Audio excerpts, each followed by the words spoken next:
And it's an important declaration because, as you know, locally, we've been seeing declarations, state of emergencies from local and state officials. And now we have this national emergency, which unleashes up to $50 billion, according to President Trump. This is an undertaking that's going to involve the private sector. There were many officials standing alongside President Trump this afternoon who made it very clear that attacking the coronavirus and setting up the kind of testing protocol that's going to be necessary over the next several weeks is not going to be possible if it's done just within the federal government. Take a listen. We're in a different phase.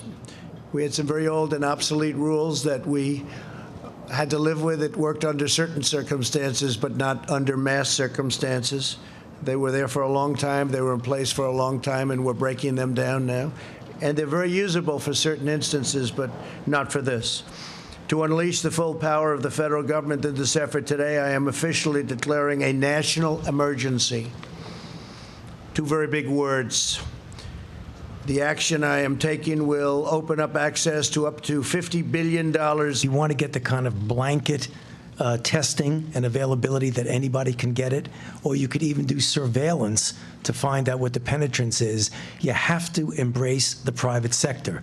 And this is exactly what you're seeing, because you can't do it without it.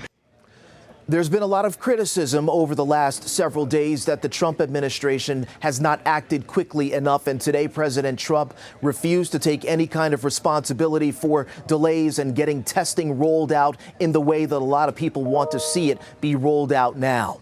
Google is going to be instrumental in setting up a website, according to President Trump. That website and news about it could come as soon as Sunday. And drive-through testing will be another stage. A lot of important parts to this apparatus that's going to involve a lot more testing being done over the next several weeks. And the timeline that President Trump mentioned this afternoon in front of the White House mimics what we've heard locally from Governor Cuomo in New York, from Governor Murphy in New Jersey, and from Mayor Bill de Blasio. We're not talking about a few weeks, but several months to get over the hump. And Dr. Anthony Fauci, the face of the White House's response and relaying the messaging on coronavirus, he was very clear to say that it is not a guarantee that this is going to be over, that we're going to get over that hump. They want to try to lessen the impact of the coronavirus, and the next several weeks are going to be critical.